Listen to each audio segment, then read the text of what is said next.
لە هەولێر 20 خاوەن پاڵاوگەی نایاسایی دەستگیر کراون. لا چۆمان خاوەن بینایەک کە قوتابخانەی تێدایە بەهۆی پێنەدانی کرێ قوفڵی لە دەرگای قوتابخانەکە داوە. لە هەرێمی کوردستانیش ئۆتۆمبیلی جۆری مێگزەمینی دابەش ئەکرێن. سڵاوتان لێبێت. لە چۆمان ماوەی 2 ڕۆژە قوتابخانەیەک لە سەنتەری شار قوفڵی لێدراوە و قوتابیانیش نێردراونەتەوە ماڵەوە.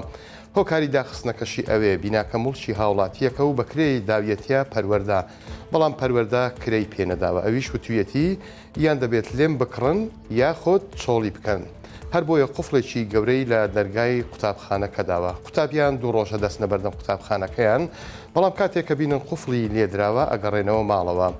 باوکی قوتابیەکان ترسیان هەیە کێشەکە درێژە بچێشێ و مەترسی بۆ خوێندنی قوتابیەکانیان دروست بێت، بە تایبەتیش کە نزیک دەبنەوە لە تاقیکردنەوەکانی وەرزی یەکەم.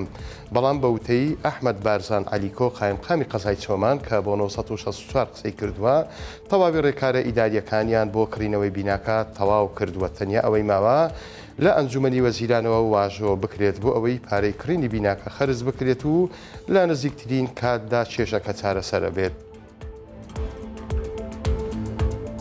دوجار فەرمانگەی ژینگەی هەولێر لەسەر پیسبوونی هەوای شارەکە کەوتە خۆی و خاوەنی 20 پاڵاوگەی نایاسایی دەستگیر کردووە و بەڵێن نامەی بە بەشێکیانی پڕ کردوتەوە و ئازاد کراون. کازارێکی دیکە ژینگەی پایتەخت پیس نەکەن.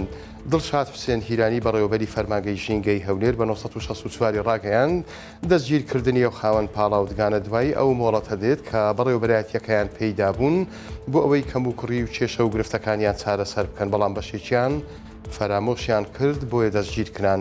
وتیشی ئێستا 8 خاوەن پاڵاودگە بە دەستگیرکراوی ماونەتەوە. چاوەڕێی بڕیاری دادگا ئەکەن چارەنووسیان دیاری بکات. ژمارەیەک شۆفێری بار هەڵگر و تانکەری سوتەمەنی لە سەر شەقامی تانزەڕۆ لە سلێمانی گرت بوونەوە و داواکارن باریان پێ بدرێت. ڕزگار فەرەس ئەندامی ئەنجومەنی شۆفێرانی بار هەڵگر بە 1964 ورد لەبەرەوەی شۆفێرانی ئێرانی باز و گومرک نادەن و بە هەرزان سوتەمەنی بارەکەن و دەگوازنەوە بار نادرێت بە شۆفێرانی هەرێمی کوردستان و عێراق. باسی لەوەش کرد لایەنێک کاسبیەکەی قۆڕخ کردووە، ناهێڵێت ئەوان بار بکەن و داواشەکات باریان پێ بدرێت، چونکە بژێوی ژیانیان لەسەر ئەو بارانەیە کە باریەکەن. وەزارەتی ناوخۆی هەرێمی کوردستان 50 ئۆتۆمبیلی ئاگرکوژێنەوەی لە جۆری مێگزەمینی پێشکەش بە بەڕێوەبەرایەتیەکانی بەرگری شارستانی کرد. بە وتەی مقەدەم سەرکەوت کاڕژ وتەبێژی بەرگری شارستانی هەرێمی کوردستان کە بۆ 1964 قسەی کردووە، بە ئەزمموی ڕابردوویان بۆیان دەرکەوتووە کە ئۆتۆمبیلی مێگزەمینی یارمەتێکی زۆر باشی بەرگری شارستانیان داوە بۆ کۆنتڕۆڵکردنی ئاگرەکان، چونکە خێرا و دەست و بردن و دەتوانن بە زوویی بگەنان ناوچە شاخاوی و سەختەکانیش. ئەو ئۆتۆمبیلانە لە توانایاندایە 700 لیتر ئاو و هەروەها 100 لیتر فوم هەڵبگرن. کورد وتەنێ هەر ئاگر بکەوێتەوە ئەوان فەوڕەن ئەگەنە سەری.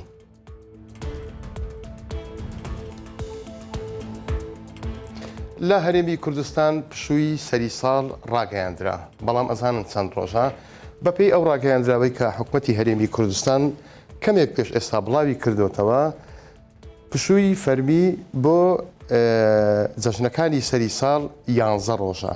بە شێوەیەکی فەرمی لە 25 ئەم مانگە دەست پێ ئەکات لە 2 کۆتایی پێدێت، بەڵام حکوومەت ئاماژەی بەوە کردووە کە ڕۆژی 5 دەست بە دەوامی فەرمی ئەکرێتەوە لە سەرجەم دام و دەستگا فەرمیەکانی هەرێمی کوردستان.